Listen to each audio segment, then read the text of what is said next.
Kakakku nggak takut bermain di arus seperti ini?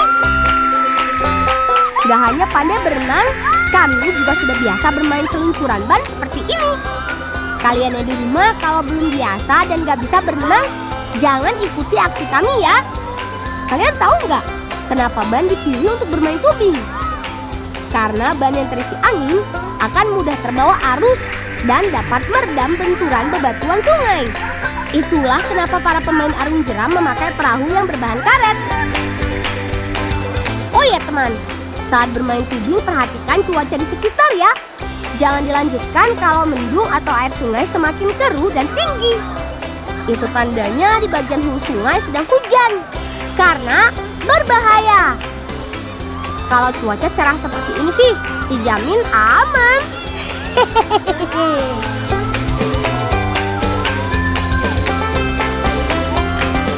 Seru-seruannya udahan dulu ya teman.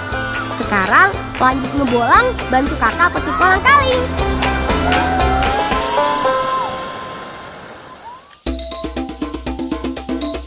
Ayo cepat teman. Ini dia yang kita maksud, pohon aren. Teman, pohon aren memiliki beberapa bagian yang dapat membuat kulit gatal, seperti getah dan ijuknya. Karena itu untuk memanjatnya kami harus memakai sigai atau tangga bambu. Hati-hati ya kak. Kak Ima memang jago memanjat pohon aren karena dia biasa melakukannya. Pohon yang kami panjat ini berumur sekitar 10 tahun dan baru pertama kali berbuah. Dari mulai berbunga sampai siap dipanen, buah kolang-kaling membutuhkan waktu sekitar 1 tahun. Kak Ima hanya mengambil buah yang besar-besar saja, karena yang masih kecil belum ada isinya.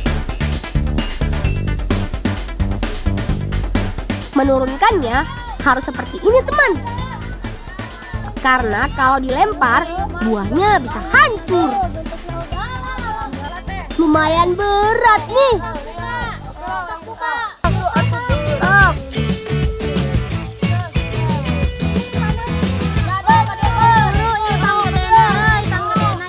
Sudah cukup banyak nih.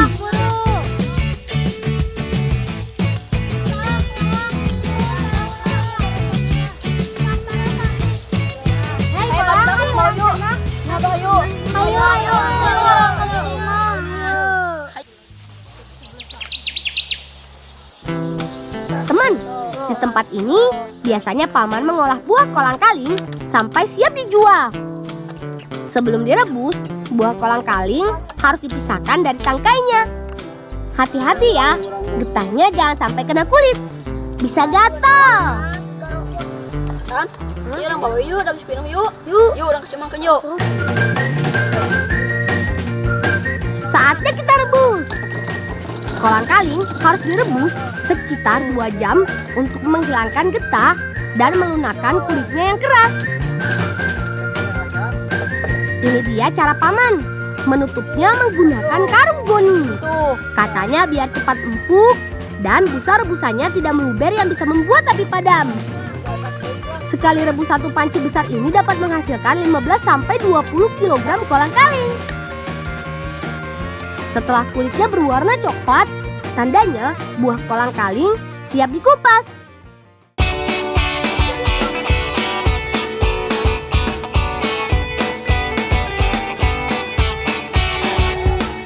Begini caranya teman, kita cukup memutarnya langsung dengan tangan. Gampang kan? Satu buah aren biasanya berisi 3-4 biji kolang-kaling. Saat ini, biji kolang-kaling dijual dengan harga Rp5.000 per kilogramnya. Gak terasa biji kolang-kalingnya udah banyak nih. Sekarang lanjut ngebolang lagi yuk. Selamat datang di kandang sapi milik Paman Ejen teman. Di kandang ini paman memelihara 20 ekor sapi perah. Warga di sini memang banyak yang memelihara sapi perah. Total ada sekitar 250 ekor sapi perah di kampungku. Susu mah? Ya, pada ada acan panas ya, di rumah ya. Susu. Siap Paman, kami bantu memerahnya ya. Oh ya teman, Paman biasa memerah susu 3 kali dalam sehari, yaitu jam 6 pagi, jam 2 siang, dan jam 9 malam. Saat ini Paman memiliki 5 ekor sapi yang bisa diperah susunya. 1 ekor sapi bisa menghasilkan 30 liter susu yang berharga Rp5.000 per liternya. Sapi-sapi ini berasal dari Australia loh teman. Banyak warga di kampungku beternak sapi jenis ini karena letak dan suhu di sini mirip dengan negara asalnya Australia. Lamun geus meres ieu marah sapi teh. Ayo mau pada banyak.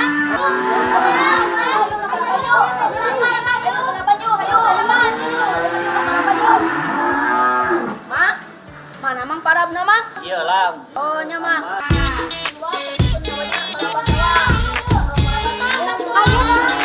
Paman biasa memberi makan sapi-sapinya 3 kali sehari. Biar lahap, rumputnya biasa dicampur dengan ampas tahu.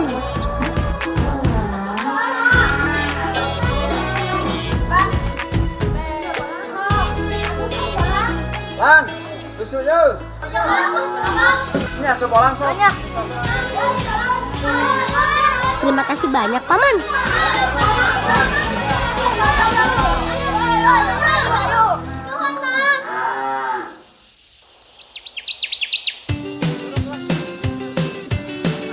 Sekarang saatnya membantu Paman membuat cincau spesial. Kebetulan nih, ada pamanku yang setiap hari berjualan cincau. Hasil cincaunya dijamin mantap.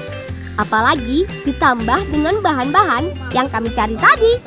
Pertama, rebus daun cincau dengan air mendidih selama 30 detik sampai 1 menit. Jangan lama-lama ya, cukup sampai daun cincaunya layu.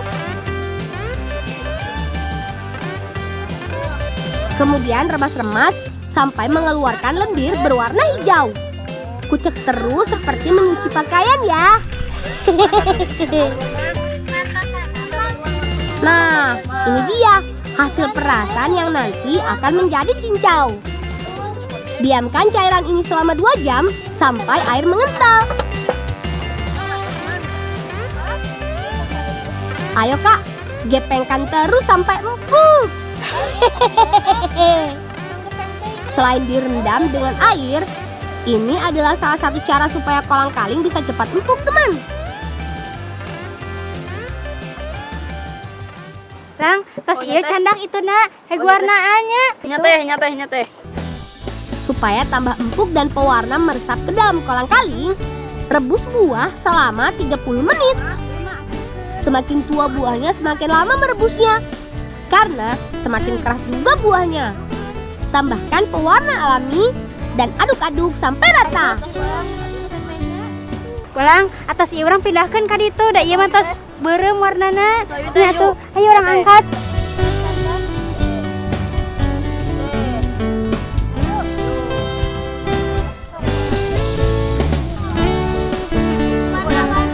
Siapkan kolang-kaling sesuai selera. Tambahkan sedikit susu, cincau yang sudah mengeras, serutan es batu, dan sedikit gula cair.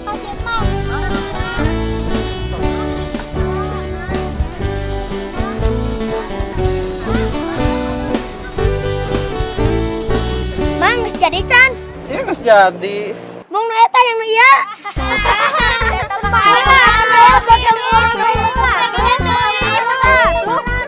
Berdah, mang dagang heula nya.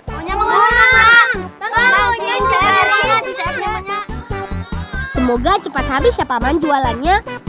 Terima kasih sudah dibuatkan es cincau yang spesial.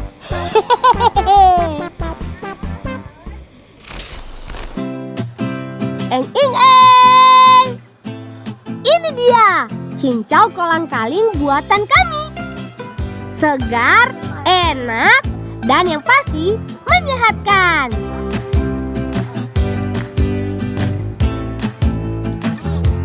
Rasanya segar banget. Kolang-kalingnya juga empuk. Teman, kolang-kaling mengandung 93,8% air, vitamin, kalsium, potasium, zat besi, dan antioksidan. Kandungan ini makin sempurna dengan manfaat susu serta cincau yang dapat mengobati panas dalam hingga kanker. Pokoknya manfaatnya makin komplit. Hehehe. Tristan, habis juga cincaunya semangkok besar.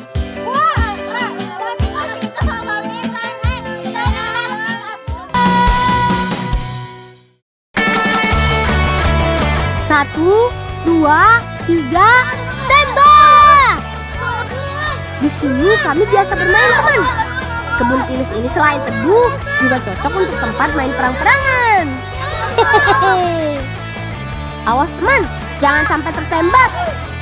Tenang, senapan ini nggak berbahaya kok. Pelurunya dari bunga pinus yang diikatkan dengan karet. Oh itu gini. Lang, naon teh? Bantuan teteh nyanak itu buah sirsak. Oh nyateh.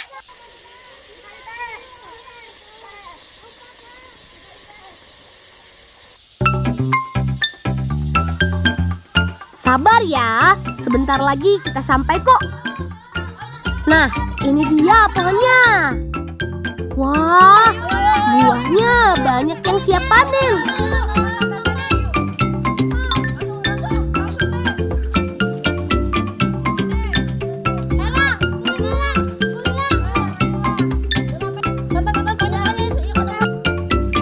Teman, sirsak biasa berbuah pada bulan Januari atau Februari. Satu pohon bisa menghasilkan 10 sampai 20 buah. Saat mulai matang, buahnya menjadi lunak. Sudah banyak nih sirsaknya. Yuk, kita lanjutkan ngebolangnya. Yuk teh, iya. Digaredeg.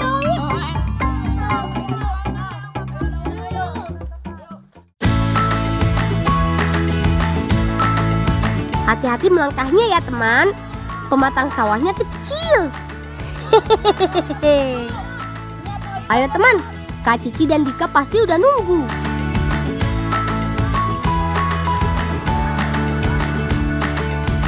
Nah, itu mereka. Oh iya teman, singkong ini akan kami buat dodol buah-buahan. Potong kedua bagian ujung singkong, lalu kupas kulitnya perlahan-lahan. Sudah bersih semua singkongnya. Yuk, langsung kita bawa ke tempat paman.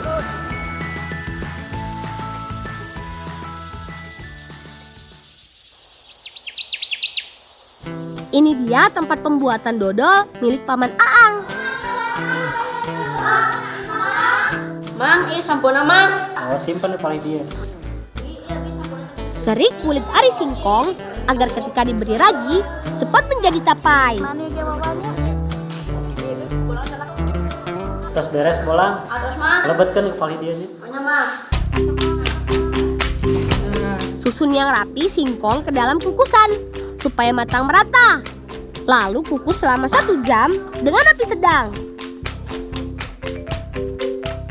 Ini dia bahan utama pembuatan tapai. Yaps, benar sekali. Ragi. Haluskan ragi, lalu taburkan ke singkong yang sudah didinginkan. Kalau singkongnya belum dingin dan langsung ditaburi ragi, bisa gagal menjadi tapai karena raginya mati. Tutup dan diamkan singkong selama 3 hari. Nah, ini tapai yang sudah jadi. Warnanya kuning, berair, dan lebih empuk. Yuk, langsung saja kita olah jadi dodol buah. Kupas buah sirsak dan pisahkan bijinya. Buah ini nantinya untuk campuran dodol rasa buah sirsak. Cara memisahkan bijinya gampang kok. Cukup remas-remas buahnya. Semakin matang buahnya, semakin mudah melepas bijinya. Untuk bahan tambahan dan memperkuat rasa serat buah di dodolnya, biasanya paman menambahkan pepaya muda. Kupas dan potong memanjang pepaya muda, lalu parut sampai halus.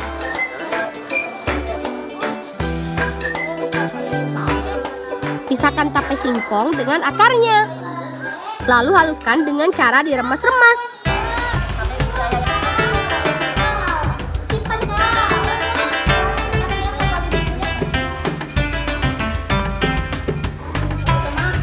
Pertama, masukkan pepaya muda dan sirsa. Lalu tambahkan gula. Aduk sampai semua adonan tercampur. Membuat adonan sampai menjadi dodol biasanya memerlukan waktu sekitar 3 jam. Satu wajan besar ini bisa menghasilkan dodol seberat 80 kg. 1 kg dodol bisa menjadi 60 bungkus. Wih, banyak ya. Kalau adonan sudah matang, masukkan tapai ubi. Lalu aduk lagi sampai semua adonan matang dan menggumpal. Setelah adonan mengental, angkat lalu bungkus.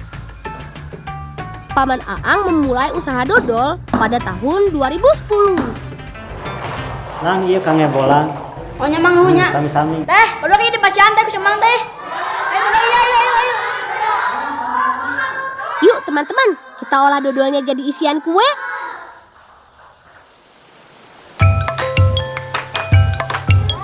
Selain dimakan langsung, dodol juga bisa dikreasikan menjadi isian kue yang raus pisan loh. Yuk, siapkan bahan-bahannya. Ada buah pisang, buah naga, tepung tapioka, tepung terigu, dan gula pasir.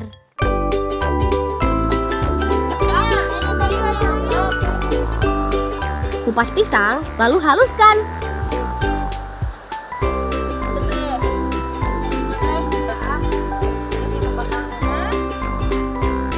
Tambahkan tepung tapioka, tepung terigu, dan gula pasir.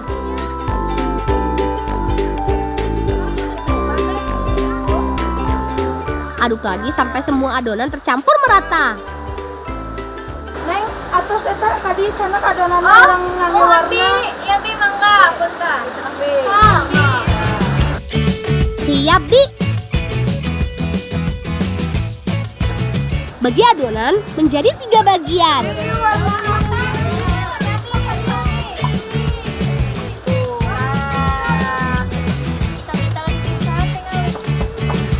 Ratakan adonan di atas daun pisang supaya mudah memasukkan isiannya. Isi kue dengan dodol. Warnanya pilih yang selang-seling ya, agar lebih terlihat cantik ketika dipotong. Gulung dan bungkus dengan daun pisang.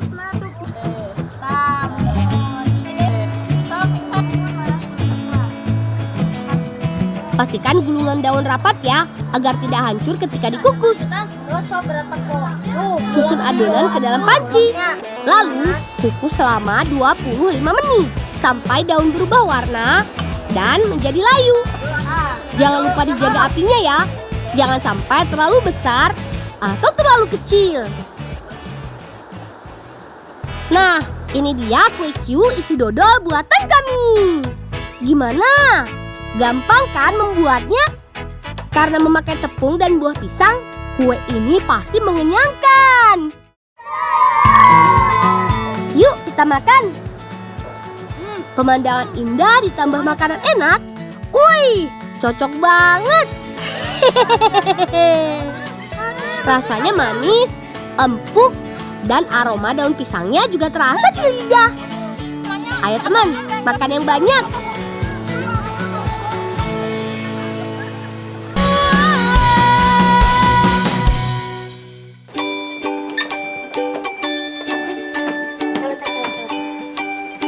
Teman-teman, sebelum ngebolang, ingat 3M, memakai masker, menjaga jarak, dan menjauhi kerumunan.